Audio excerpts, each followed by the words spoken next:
Bonjour à tous et bienvenue dans cette nouvelle étude, la sacrificature de Melchizedek. Nous abordons aujourd'hui la 9e partie que j'intitule « Que faire avec le livre de la loi ».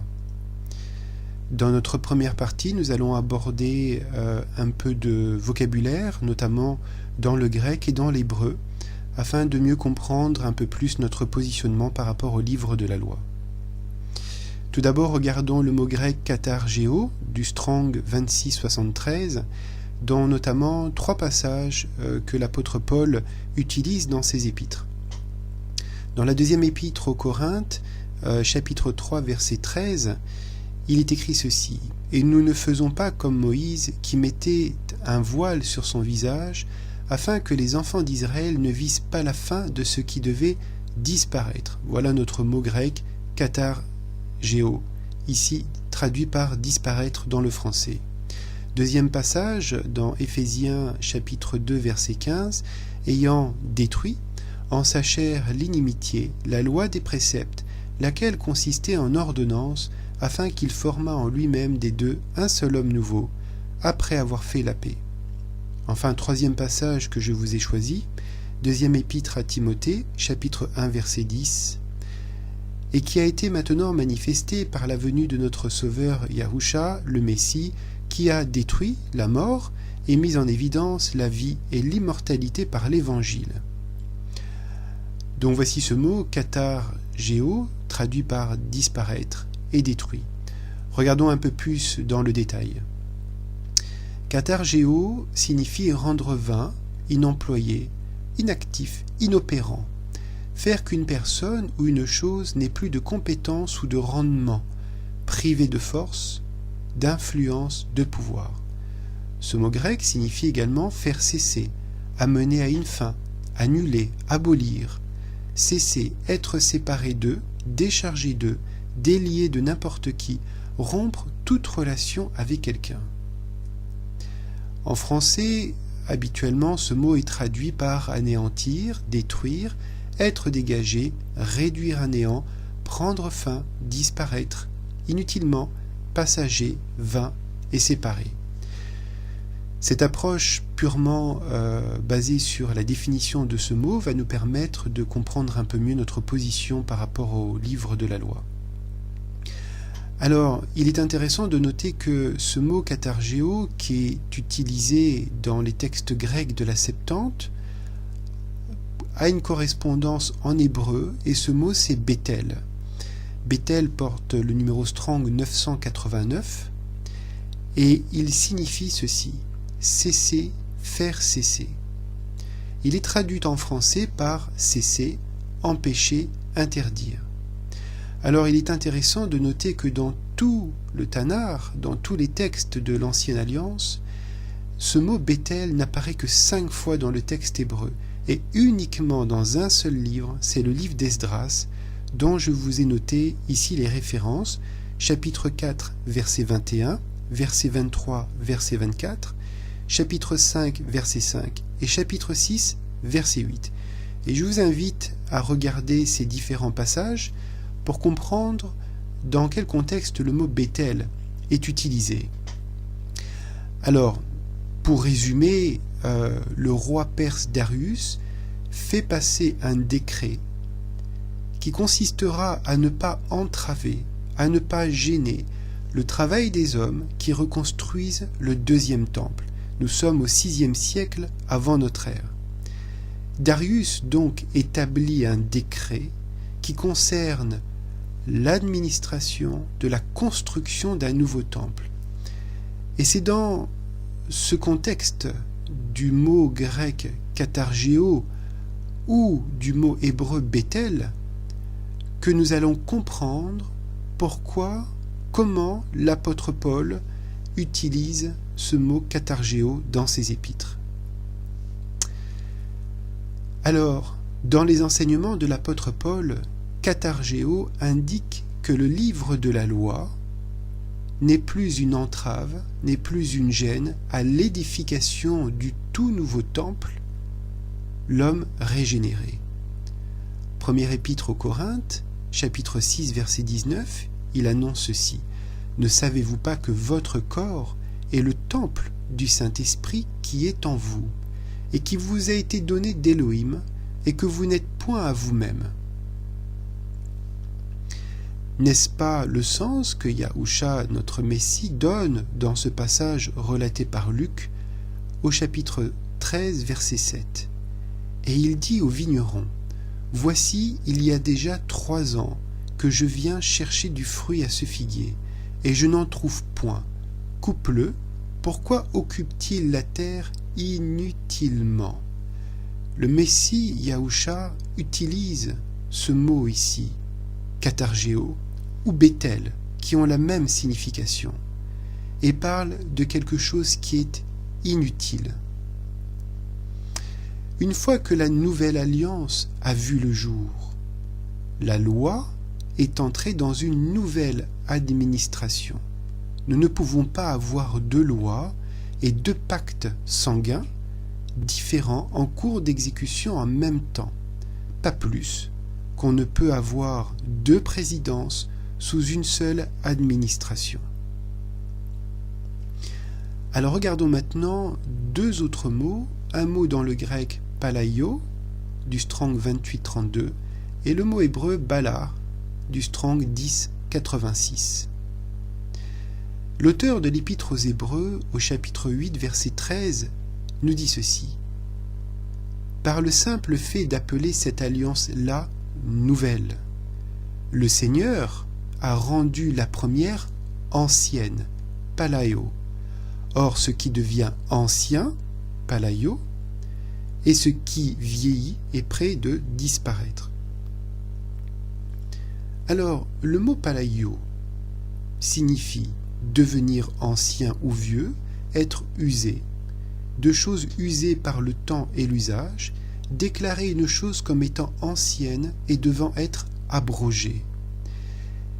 Et ce mot palaio, utilisé dans la Septante, a sa correspondance dans les textes écrits en hébreu, et ce mot c'est bala, qui signifie passer, devenir vieux, s'user, user complètement, jouir, utiliser à fond. Alors, que devons-nous comprendre ici? Que nous dit l'auteur de l'Épître aux Hébreux?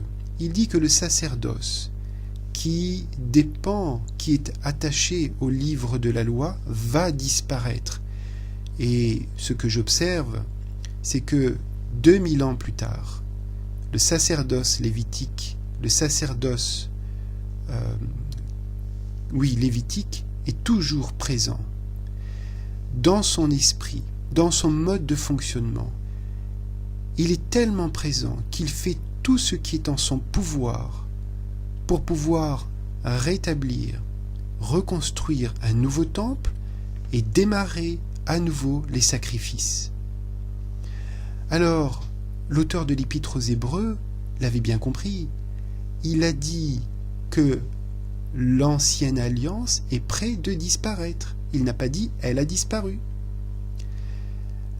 Alors, la nouvelle administration mise en place par le Messie Yahusha concerne notre prêtrise, notre sacerdoce selon l'ordre de Melchizedek. Si une juste administration provenait par le livre de la loi selon le sacerdoce lévitique, l'apôtre Paul nous dit que le Messie Yahusha est mort en vain. Dans son épître aux Galates, il dit « Je n'anéantis point la grâce de Yahuwah, car si la justice vient de la loi, comprendre le livre de la loi, Christ est donc mort en vain. » Choisir l'administration du Melchizedek, du roi de justice, ne veut pas dire faire disparaître toutes les ordonnances de Yahuwah, mais plutôt d'apprendre à diviser justement avec justice la parole de la vérité. Quelle loi pour quel sacerdoce? Et deuxième étape, nous devons appliquer le principe du jumelage ou du couplage. Il y a un mot hébreu pour définir ceci, ce mot c'est chavar, du Strong 2266. Nous voici maintenant dans la deuxième partie qui va consister à établir un jumelage entre les deux livres, le livre de l'Alliance et le livre de la loi. Il existe des préceptes qui sont contenus dans le livre de la loi, et ces préceptes ne sont autres que des développements de la plupart des commandements trouvés dans le livre de l'Alliance. Alors du coup, est-ce que ce que nous retrouvons dans le livre de la loi, qui trouve ses racines dans le livre de l'Alliance, est annulé? Eh bien, je pense que non. Certaines informations et applications pratiques trouvées dans le livre de la loi sont des ramifications de l'administration Melchitsédek. Cette administration qui s'étend de Genèse 1 à Exode 24. Définissons premièrement la notion de jumelage, chavar, puis regardons ensemble quelques exemples principaux de jumelage entre les deux livres. Que signifie le mot chavar? Chavar signifie être lié, attaché, assemblé, être associé, avoir de la camaraderie ou de la communion avec quelqu'un. Le mot chavar, c'est intéressant de voir ces différentes occurrences. Dans les textes du Tanakh, il est essentiellement utilisé pour décrire l'assemblage des pièces du tabernacle. Alors, je vous pose une question, ne sommes-nous pas le tabernacle de l'esprit de Yahuwah, le nouveau temple constitué de pierres vivantes? Nous sommes attachés en communion avec toutes les pensées de Yahuwah. L'apôtre Paul ne dit pas autre chose dans sa deuxième épître à Timothée. Il dit « Toute l'écriture est divinement inspirée et utile pour enseigner, pour convaincre, pour corriger, pour former à la justice. » Est-ce que le livre de la loi fait partie de toute l'écriture? Bien évidemment que oui. Le livre de la loi est donc utile pour enseigner, pour convaincre, pour corriger et pour former à la justice, pour paraphraser l'apôtre Paul. Attention, avertissement, en tant que sacrificateur selon l'ordre de Melchitsédek, nous n'avons pas de communion avec un autre sacerdoce et avec d'autres sacrifices que ceux de notre Messie, Yahusha, notre grand sacrificateur. Alors, premier exemple de jumelage, la sanctification.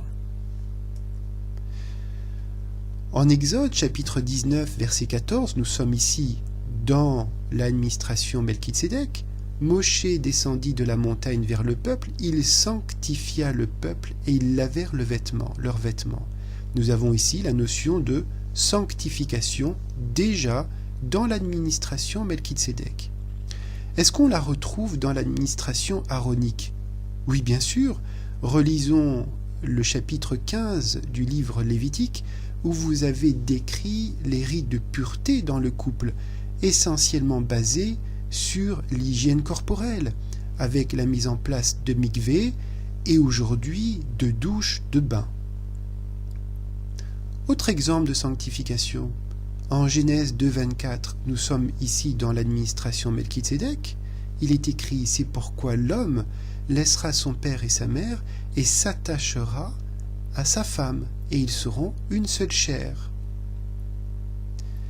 Relisons le chapitre 20 du livre Lévitique et nous constaterons des préceptes de sanctification pour le couple. Regardons un deuxième exemple de jumelage, livre de l'Alliance, livre de la loi, à travers l'exemple du tatouage. Genèse 1,27 nous dit « Et Elohim créa l'homme à son image. Il le créa à l'image d'Elohim.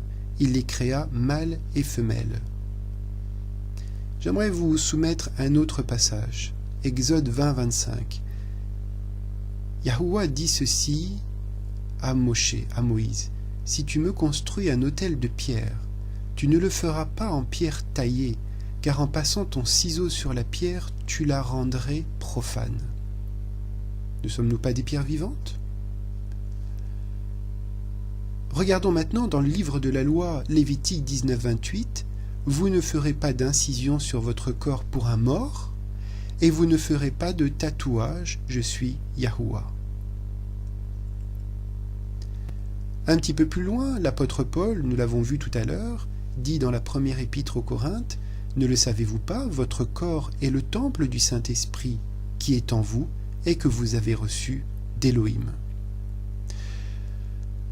Quelle qu'en soit la raison, même sans donner de référence à des pratiques païennes ou idolâtres, je crois pour ma part que l'incision sur notre corps, ce qu'on appelle le tatouage, est interdite par Yahuwah.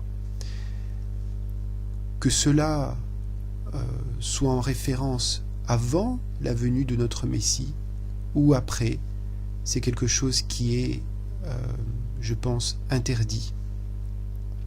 Alors pour ceux qui sont tatoués, des fois on entend le conseil justement de repasser au bistouri ou au laser, ou faire des opérations pour pouvoir enlever les tatouages. Et bien là on revient sous l'incision. Donc je pense que même si on s'est fait tatouer et puis qu'on comprend qu'on a la révélation que c'est quelque chose à ne plus faire, alors on se repent, on demande pardon à notre Créateur d'avoir modifié le corps qu'il nous a donné de cette façon, et puis on ne le recommence pas. Troisième exemple de jumelage entre livre de l'Alliance et livre de la loi, parlons du péché. Depuis Adam jusqu'à Noach, nous trouvons des lois universelles, qui sont parfois appelées les lois de Noach. Elles sont toutes régies par l'administration de Melchitsédek et trouvent des extensions dans le livre de Lévitique, particulièrement au chapitre 17 et 18, et répétées dans le livre Deutéronome.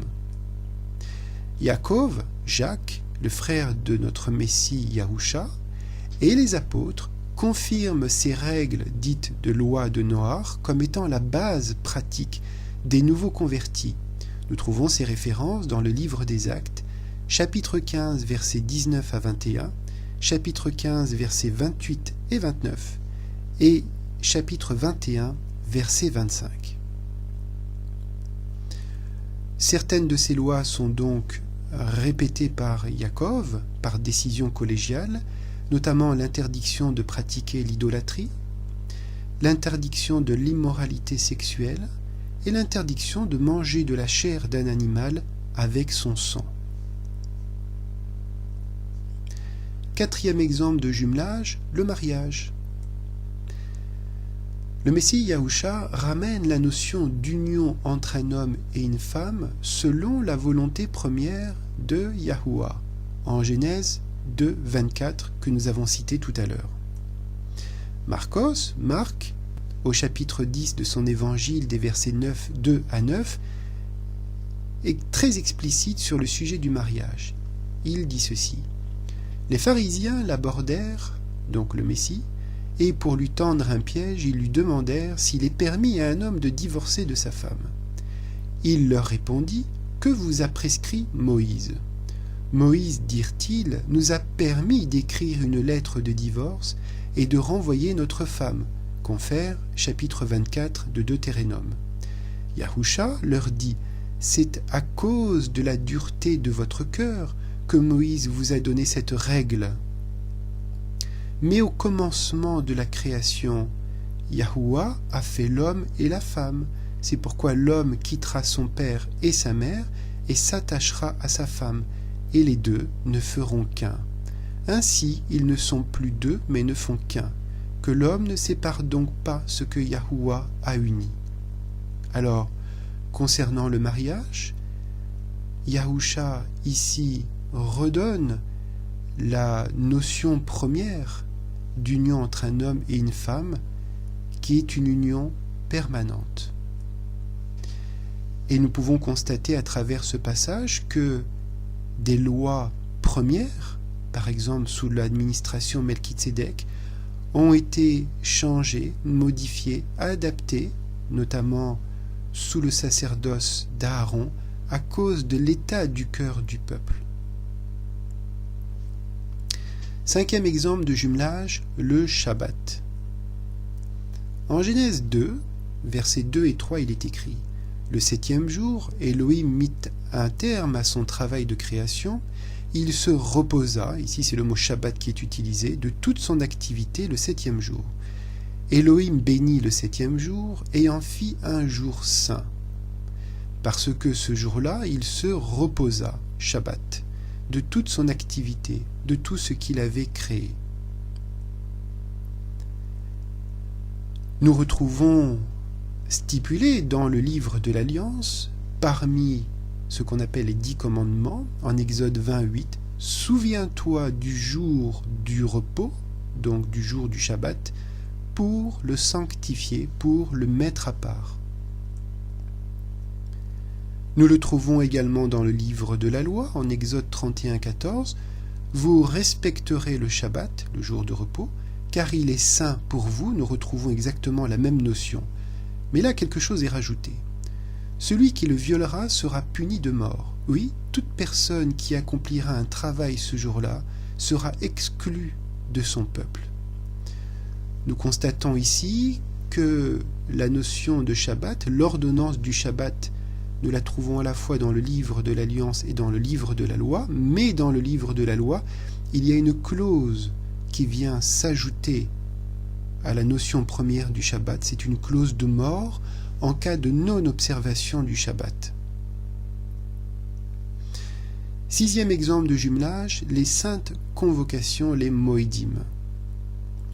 Dans le livre de l'Alliance, nous avons, en Exode chapitre 23, des versets 14 à 19, 3 saintes convocations, je dirais 4.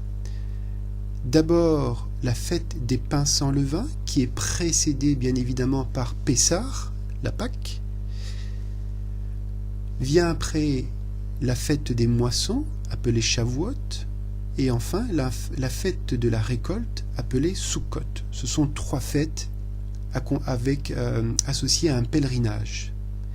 Et ces 3 fêtes sont donc reprises dans le livre de la loi, avec une extension de 3 saintes convocations supplémentaires. Nous pouvons lire ceci en Lévitique 23. Donc nous retrouvons nos 4 premières saintes convocations, plus les 3 qui viennent. La fête des premiers fruits, encore appelée prémisse de l'orge, qui se situe pendant la fête des pains sans levain. Autre fête ajoutée, la fête des trompettes, terroirs. Et enfin, la fête du grand pardon, appelée Kippour, Yom HaKippurim.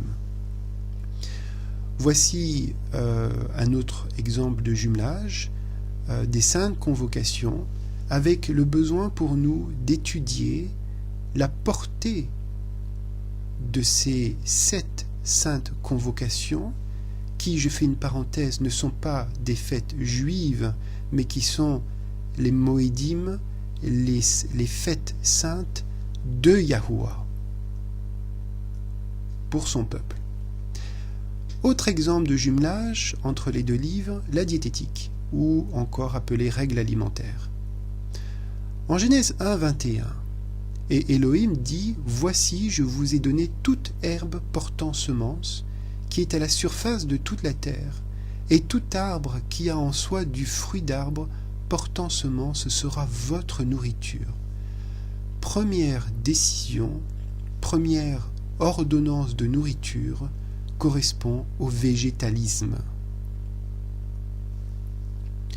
Il y a une évolution dans la nourriture, le lien de l'homme par rapport avec la nourriture.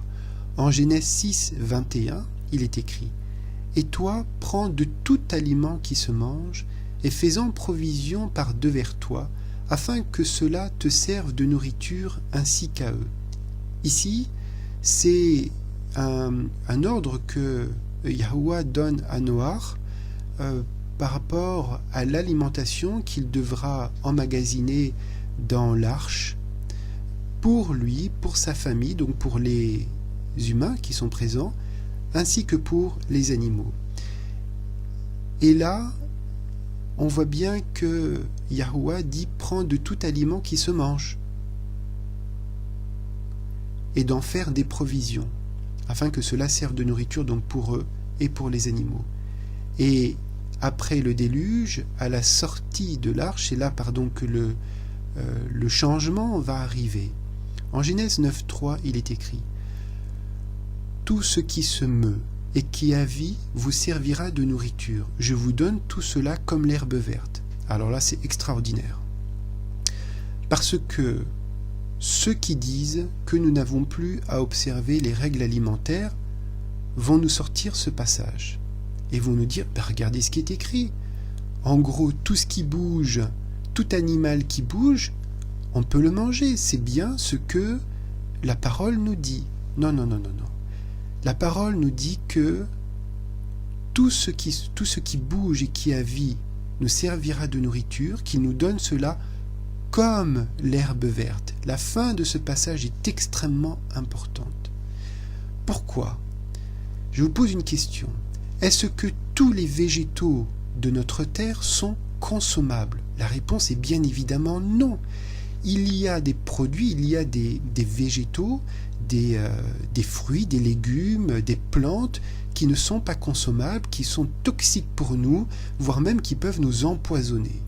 Eh bien, en Genèse 9.3, Yahuwah nous dit de la même façon que je vous ai donné des végétaux propres à votre consommation, non toxiques pour vous. Vous pouvez, par similitude, par analogie, consommer des animaux. Donc les animaux sont comparés aux végétaux dans le sens où tous ne sont pas consommables. Le mot « comme l'herbe verte » en Genèse 9.3 est très très important. Très important. Alors nous retrouverons l'extension de cette dichotomie entre les animaux consommables et les animaux qui ne sont pas propres à la consommation dans le chapitre 11 du livre Lévitique.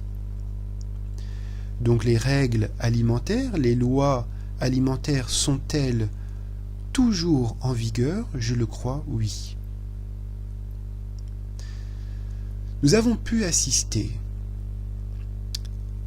quand nous lisons en fait l'ensemble du Pentateuque, nous voyons qu'il y a une extension progressive des lois, et c'est même un paradigme, un schéma général de l'ensemble du canon biblique qui fut rédigé sur environ 1600 ans. C'est que la révélation est progressive.